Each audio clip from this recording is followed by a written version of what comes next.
ओम नमो नारायणाय। श्री विष्णु पुराण की भाव यात्रा प्रथम अंश के 17वें अध्याय में प्रवेश कर गई है और इस अध्याय में हिरण्यकशिपु का दिग्विजय और प्रहलाद चरित्र दिया गया है। और ये जो 17वां अध्याय, इसमें 91 श्लोक हैं। तो सामान्यतः अन्य अध्यायों की तुलना में न तो इसको बहुत बड़ा कहा जा सकता है, न छोटा कहा जा सकता है। तो आइए हम इस अध्याय में प्रवेश करते हैं।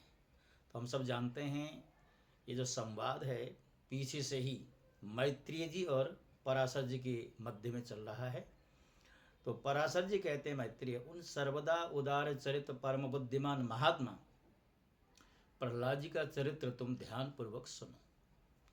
जो श्रोता होता है बार बार उसे ये कहा जाता है कि ध्यान से सुनना, अर्थात जो श्रवण का विषय होता है इसमें चित्त को स्थिर करके ही सुना जाना चाहिए। अगर चित्त इधर उधर भटकता है तो फिर विषय मनोगत नहीं हो पाता। तो कहते हैं पूर्व काल में दिति के पुत्र महाबली हिरण्यकशिपु ने ब्रह्मा जी के वर से गर्भयुक्त अर्थात सशक्त होकर संपूर्ण त्रिलोकी को अपने वशीभूत कर लिया। वह दैत्य इंद्र पद का भोग करता था। वह महान असुर स्वयं ही सूर्य वायु अग्नि वरुण और चंद्रमा बना हुआ था। वह स्वयं ही कुबेर और यमराज भी था और वह असुर स्वयं ही संपूर्ण यज्ञ भागों का भोक्ता था। हे मुनि सत्तम, उसके भय से देवगण स्वर्ग को छोड़कर मनुष्य शरीर धारण कर भूमंडल में विचरने लगे।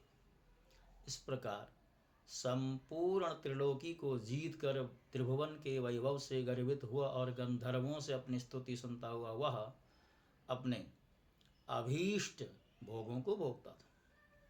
उस समय उस मद्यपानासक्त महाकाय हिरण्यकशिपु की ही समस्त सिद्ध गंधर्व और नाग आदि उपासना करते थे। उस दैत्यराज के सामने कोई सिद्धगण तो बाजे बजाकर उसका यशोगान करते, तो कोई अति प्रसन्न होकर जय जयकार करते, तथा वह असुरराज वहाँ स्फटिक एवं अभ्रशिला के बने हुए मनोहर महल में, जहाँ अप्सराओं का उत्तम नृत्य हुआ करता था, प्रसन्नता के साथ मद्यपान करता रहता था। उसका प्रहलाद नामक महाभाग्यवान पुत्र था। वह बालक गुरु के यहाँ जाकर बालोचित पाठ पढ़ने लगा। एक दिन वह धर्मात्मा बालक गुरु जी के साथ अपने पिता दैत्यराज के पास गया, जो उस समय मद्यपान में लगा हुआ। तब अपने चरणों में झुके हुए अपने परम तेजस्वी पुत्र प्रहलाद जी को उठाकर पिता हिरण्यकशिपु ने कहा। हिरण्यकशिपु कहता है, वत्स, अब तक अध्ययन में निरंतर तत्पर रहकर तुमने जो कुछ पढ़ा है उसका सारभूत शुभ भाषण हमें सुनाओ। प्रहलाद जी बोले, पिताजी, मेरे मन में जो सबके सारांश रूप में स्थित है वह मैं आपकी आज्ञानुसार सुनाता हूँ। आप सावधान होकर के सुने। जो आदि मध्य और अंत से रहित अजन्मा वृद्धि क्षय शून्य और अच्युत हैं, समस्त कारणों के कारण तथा जगत के स्थिति और अंत करता उन श्री हरि को मैं प्रणाम करता हूँ। पराशर जी कहते हैं, यह सुन दैत्यराज हिरण्यकशिपु ने क्रोध से नेत्र लाल करके प्रहलाद के गुरु की ओर देखकर कांपते होठों से कहा, अरे दुर्बुद्धि ब्राह्मणाधम, यह क्या? तूने मेरी अवज्ञा कर इस बालक को मेरे विपक्षी की स्तुति से युक्त असार शिक्षा प्रदान की। गुरुजी कहते हैं, दैत्यराज, आपको क्रोध के वशीभूत न होना चाहिए। आपका यह पुत्र मेरी सिखाई हुई बात नहीं कह रहा है। हिरण्यकशिपु कहता है, बेटा प्रहलाद, बताओ तो तुमको यह शिक्षा किसने दी? तुम्हारे गुरुजी कहते हैं कि मैंने तो इसे ऐसा उपदेश दिया ही नहीं। प्रहलाद जी कहते हैं, पिताजी, हृदय में स्थित भगवान विष्णु ही तो संपूर्ण जगत के उपदेशक हैं। उन परमात्मा को छोड़कर और कौन किसी को कुछ सिखा सकता है? हिरण्यकशिपु कहता, अरे मूर्ख, जिस विष्णु का तो मुझ जगदीश्वर के सामने धृष्टतापूर्वक निस्संक होकर बारंबार वर्णन करता है, वह कौन है? प्रहलाद जी बोले, योगियों के ध्यान करने योग्य जिसका परम पद वाणी का विषय नहीं हो सकता तथा जिससे विश्व प्रकटता है और जो स्वयं विश्व रूप हैं, वह परमेश्वर ही विष्णु है। हिरण्यकशिपु कहता, अरे मूढ़, मेरे रहते हुए और कौन परमेश्वर कहा जा सकता है? फिर भी तुम मौत के मुख में जाने की इच्छा से बारंबार बक रहा है। प्रहलाद जी बोले, हे तात, वह ब्रह्मभूत विष्णु तो केवल मेरा ही नहीं अपितु संपूर्ण प्रजा और आपका भी कर्ता, नियंता और परमेश्वर है।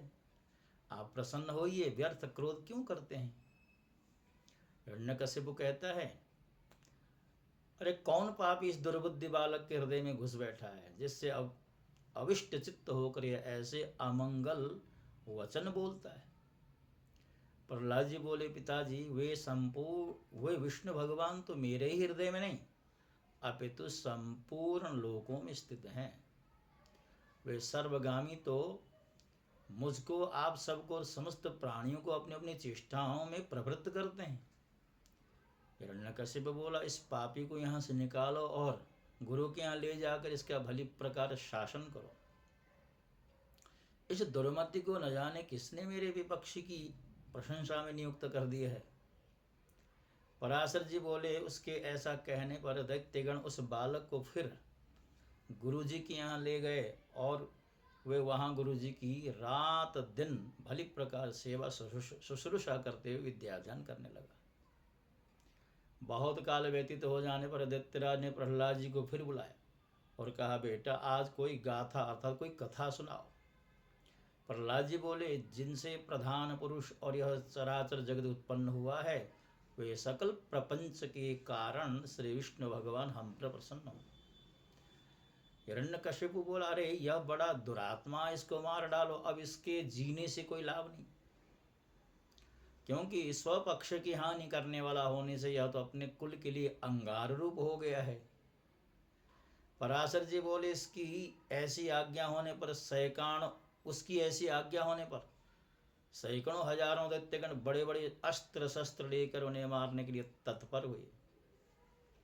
प्रहलाद जी कहते हैं, अरे दैत्यों, भगवान विष्णु तो शास्त्रों में तुम लोगों में और मुझ में सर्वत्र स्थित हैं। शास्त्रों में नहीं, यहाँ पर भूलवश शास्त्रों में कहा गया, अभी तो शस्त्रों में, जिन शस्त्रों के सहारे हिरण्यकशिपु के जो सैनिक हैं प्रहलाद जी को भयभीत करना चाह रहे हैं, वो कह रहे हैं कि तुम्हारे हाथ में जो शस्त्र हैं उसमें भी भगवान है और हम में भी भगवान है और तुम में भी भगवान,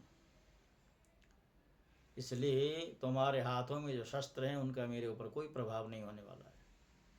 पराशर जी कहते हैं, तब तो उन सैकड़ों दैत्यों की शस्त्र समूह का आघात होने पर भी उसको तनिक भी वेदना न हुई, भी वे ज्यों के त्यों नवीन बल संपन्न नहीं रहे। हिरण्यकशिपु कहता है, अरे दुर्बुद्धि, अब तू विपक्षी की स्तुति करना छोड़ दे, जा, मैं तुझे अभयदान देता हूँ, अब और अधिक नादान मत हो। प्रहलाद जी कहते हैं, तात, जिनके स्मरण मात्र से जन्म, जरा और मृत्यु आदि के समस्त भय दूर हो जाते हैं, उन सकल भयहारी अनंत हृदय में स्थित रहते मुझे भय कहाँ रह सकता है। हिरण्यकशिपु कहता, रे सर्पों, इस अत्यंत दुर्बुद्धि और दुराचारी को अपनी विषाग्नि संतप्त मुखों से काट कर शीघ्र ही नष्ट कर दो। पराशर जी कहते हैं, ऐसी आज्ञा होने पर अतिक्रूर और विषधर तक्षक आदि सर्पों ने उनके समस्त अंगों में काटा, किंतु उन्हें तो श्री कृष्णचंद्र में आसक्त चित्त रहने के कारण भगवत स्मरण के परमानंद में डूबे रहने से उन महासर्पों के काटने पर भी अपने शरीर की कोई सुध नहीं रही। सर्प बोले, हे दैत्यराज, देखो हमारी दाढ़ें टूट गईं, मणियाँ चटकने लगी, फणों में पीड़ा होने लगी, हृदय कांपने लगा, तथापि इसकी त्वचा तो जरा भी नहीं काटी जा सकती। हिरण्यकशिपु कहता है, दिग्गजों, तुम सब अपने संकीर्ण दांतों को मिलाकर मेरे शत्रु पक्ष द्वारा बहका कर मुझसे विमुख किए हुए इस बालक को मार डालो। देखो, जैसे अरणि से उत्पन्न हुआ अग्नि उसी को जला डालता है, उसी प्रकार कोई कोई जिससे उत्पन्न होते हैं उसी के नाश करने वाले हो जाते हैं। जिस तरह ये बालक दिखाई पड़ रहा है। पराशर जी कहते हैं, तब पर्वत शिखरे के समान विशाल काय दिग्गज ने उस बालक को पृथ्वी पर पटक कर अपने दांतों से खूब रौंदा, किंतु श्री गोविंद का स्मरण करते रहने से हाथियों के हजारों दांत उनके वक्षस्थल से टकरा कर टूट गए। तब उन्होंने पिता हिरण्यकशिपु से कहा, ये जो हाथियों के वज्र के समान कठोर दांत टूट गए हैं, इसमें मेरा कोई बल नहीं, यह तो श्री जनार्दन भगवान के महाविपत्ति और क्लेशों को नष्ट करने वाले स्मरण का ही प्रभाव है। तो हिरण्यकशिपु बोला, रे दिग्गजों तुम हट जाओ, दैत्यगण तुम अग्नि जलाओ, और हे वायु तुम अग्नि को प्रज्वलित करो, जिससे इस पापी को जला डाला जाए। पराशर जी बोले, तब अपने स्वामी की आज्ञा से दानवगण काष्ठ के एक बड़े ढेर में स्थित उस असुर राजकुमार को अग्नि प्रज्वलित करके जलाने लगे। प्रहलाद जी कहते हैं, तात पवन से प्रेरित हुआ भी यह अग्नि मुझे नहीं जलाता, मुझको तो सभी दिशाएं ऐसे शीतल प्रतीत होती हैं मानो मेरे चारों ओर कमल बिछाए हुए हों। पराशर जी कहते हैं, तदनंतर शुक्र जी के पुत्र बड़े वाग्मी महात्मा संडामर्क आदि पुरोहित गण साम नीति से दैत्यराज की बड़ाई करते हुए बोले, हे राजन, अपने इस बालक पुत्र के प्रति अपना क्रोध शांत कीजिए। आपको तो देवताओं पर ही क्रोध करना चाहिए, क्योंकि उसकी सफलता तो वही है। हे राजन, हम आपकी इस बालक को ऐसी शिक्षा देंगे जिससे यह विपक्ष के नाश का कारण होकर आपके प्रति अति विनीत हो जाएगा। हे दैत्यराज, बाल्यावस्था तो सब प्रकार के दोषों का आश्रय होती ही है, इसलिए आपको इस बालक पर अत्यंत क्रोध का प्रयोग नहीं करना चाहिए। यदि हमारे कहने से भी यह विष्णु का पक्ष नहीं छोड़ेगा तो हम इसको नष्ट करने के लिए किसी प्रकार न टलने वाली कृत्या उत्पन्न करेंगे। पराशर जी कहते हैं, पुरोहितों की इस प्रकार प्रार्थना करने पर दैत्यराज ने दैत्यों द्वारा प्रहलाद को अग्नि समूह में बाहर निकाल दिया, समूह से बाहर निकाल दिया। फिर प्रहलाद जी गुरु जी के यहाँ रहते हुए उनके पढ़ा चुकने पर अन्य दानव कुमारों को बार बार उपदेश देने लगे। प्रहलाद जी कहते हैं, हे दैत्य कुलोत्पन्न असुर बालकों, सुनो, मैं तुम्हें परमार्थ का उपदेश करता हूँ, तुम इसे अन्यथा न समझना। क्यों कि मेरे ऐसा कहने में किसी प्रकार का लोभ आदि कारण नहीं है। सभी जीव जन्म बाल्यावस्था और फिर यौवन प्राप्त करते हैं, तत्पश्चात दिन दिन वृद्धावस्था की प्राप्ति भी अनिवार्य ही है। और हे दैत्य कुमारों, फिर यह जीव मृत्यु के मुख में चला जाता है, यह हम और तुम सभी प्रत्यक्ष देखते हैं। मरने पर पुनर्जन्म होता है, यह नियम भी कभी नहीं टलता। इस विषय में श्रुति स्मृति रूप आगम भी प्रमाण है कि बिना उपादान के कोई वस्तु उत्पन्न नहीं होती। पुनर्जन्म प्राप्त कराने वाली गर्भवास आदि जितनी अवस्थाएं, उन सब को दुख रूप ही जानो। मनुष्य मूर्खता व क्षुधा तृष्णा और शीत आदि की शांति को सुख मानता है, परंतु वास्तव में तो वे दुख मात्र ही हैं। जिनका शरीर वातादि दोष से अत्यंत शिथिल हो जाता है, उन्हें जिस प्रकार व्यायाम सुखप्रद प्रतीत होता है, उसी प्रकार जिनकी दृष्टि भ्रांति ज्ञान से ढकी हुई है, उन्हें दुख ही सुखरूप जान पड़ता है। अहो, कहाँ तो कफ आदि महाघृणित पदार्थों का समूह रूप शरीर, और कहाँ कांति शोभा सौंदर्य और रमणीयता आदि दिव्य गुण, तथा वे मनुष्य से घृणित शरीर में कांति आदि का आरोप कर सुख मानने लगता है। यदि किसी मूढ़ पुरुष की मांस रुधिर पीव विष्ठा मूत्र स्नायु मज्जा और अस्थियों के समूह रूप इस शरीर में प्रीति हो सकती है, तो उसे नरक भी प्रिय लग सकता है। अग्नि जल और भात क्रमशः शीत तृषा और क्षुधा के कारण ही सुखकारी होते हैं, और उनके प्रतियोगी जल आदि भी अपने से भिन्न अग्नि आदि के कारण ही सुख के हेतु होते हैं। हे दैत्य कुमारों, विषयों का जितना जितना संग्रह किया जाता है, उतना उतना ही वे मनुष्य के चित्त में दुख बढ़ाते हैं। जीव अपने मन को प्रिय लगने वाले जितने ही संबंध को बढ़ाता जाता है, उतने ही उसके हृदय में शोक रूपी शल्य अर्थात कांटे स्थिर हो जाते हैं। घर में जो कुछ धन धान्य आदि होते हैं, मनुष्य के जहाँ तहाँ परदेश रहने पर भी वे पदार्थ उसके चित्त में बने रहते हैं और उनके नाश और दाह आदि की सामग्री भी उसी में मौजूद रहती है। अर्थात घर में स्थित पदार्थों के सुरक्षित रहने पर भी मनस्थित पदार्थों के नाश आदि की भावना से पदार्थ नाश का दुख प्राप्त हो जाता है। इस प्रकार जीते जी तो यहाँ महान दुख होता है और मरने पर भी यम यातनाओं का घोर और गर्भ प्रवेश का उग्र कष्ट भोगना पड़ता है। इसलिए दुखों के परम आश्रय संसार समुद्र में एकमात्र विष्णु भगवान ही आप लोगों की परम गति हैं, यह मैं सर्वथा सत्य कहता हूँ। ऐसा मत समझो कि हम तो अभी बालक हैं, क्योंकि जरा यौवन और जन्म आदि अवस्थाएं तो देह के ही धर्म हैं। शरीर का अधिष्ठाता आत्मा तो नित्य है, उसमें यह कोई धर्म नहीं है। जो मनुष्य ऐसी दुराशाओं से विक्षिप्त चित्त रहता है कि अभी मैं बालक हूँ इसलिए इच्छा अनुसार खेल कूद लूँ, युवावस्था प्राप्त होने पर कल्याण साधन का यत्न करूँगा, फिर युवा होने पर कहता है कि अभी तो मैं युवा हूँ, बुढ़ापे में आत्मकल्याण कर लूँगा, और वृद्ध होने पर सोचता है कि अब मैं बूढ़ा हो गया, अब तो मेरी इंद्रियां अपने कर्मों में प्रवृत्ति ही नहीं होती। शरीर के शिथिल हो जाने पर अब मैं क्या कर सकता हूँ, सामर्थ्य रहते तो मैंने कुछ किया ही नहीं। और अपने कल्याण पथ पर कभी अग्रसर नहीं होता, केवल भोग तृष्णा में ही व्याकुल चित्त रहता है।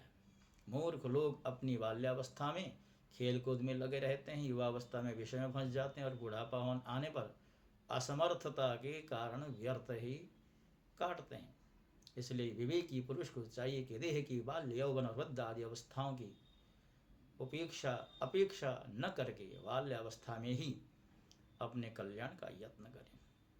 मैंने तुम लोगों से जो कुछ कहा है उसे यदि तुम मिथ्या नहीं समझते हो तो मेरी प्रसन्नता के लिए ही बंधन को काटने वाले श्री विष्णु का स्मरण करो। उन सर्वभूतस्थ प्रभु में तुम्हारी बुद्धि हरने से लगी रहे और उनमें निरंतर तुम्हारा प्रेम बढ़े, इस प्रकार तुम्हारे समस्त क्लेश दूर हो जाएंगे। जबकि यह सभी संसार तापत्र से दग्ध हो रहा है, तो इन बेचारे शोचनीय जीवों से कौन बुद्धिमान द्वेष करेगा। यदि ऐसा दिखाई दे कि और जीव तो आनंद में और मैं परम शक्तिहीन हूँ, अर्थात संसार में अन्य लोग तो सुखी हैं, मैं दुखी हूँ, तब भी प्रसन्न ही होना चाहिए, क्योंकि द्वेष का फल तो दुख रूपी होता है। यदि कोई प्राणी वैरभाव से द्वेष भी करें तो विचारवानों के लिए तो वे अहो यह महामोह से व्याप्त इस प्रकार अत्यंत शोचनीय ही है। हे दैत्यगण, ये मैंने भिन्न भिन्न दृष्टि वालों के विकल्प अर्थात भिन्न भिन्न उपाय कहे, अब उनका समन्वय पूर्वक संक्षिप्त विचार सुनो। यह संपूर्ण जगत सर्वभूतमय भगवान विष्णु का विस्तार है, अतः विचक्षण पुरुषों को इसे आत्मा के समान अभेद रूप से देखना चाहिए। इसलिए दैत्य भाव को छोड़कर हम और तुम ऐसा यत्न करें जिससे शांति लाभ कर सकें।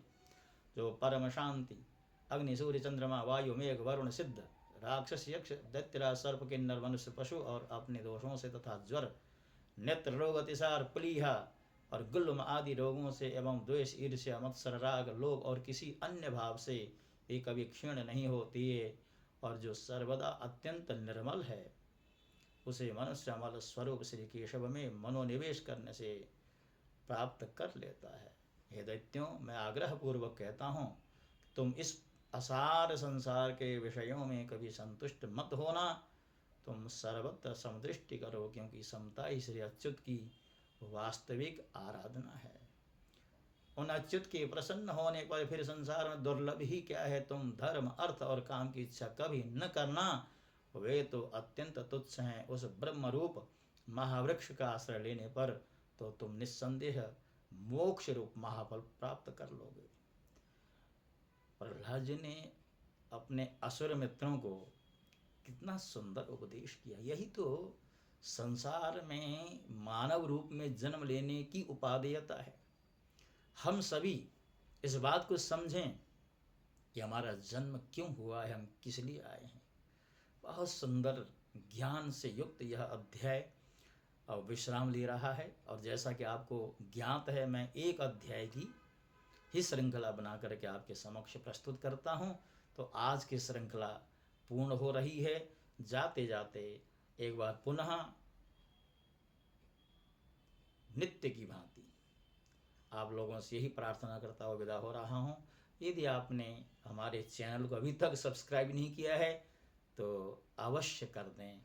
वीडियो पसंद है उसको शेयर करें, बेल का आइकन ज़रूर दबाएं, जैसे कि आने वाले जितने भी कंटेंट हैं वो आपके पास नोटिफिकेशन के रूप में पहुंचेंगे। ओम नमो नारायणाय। ओम नमो भगवते वासुदेवाय।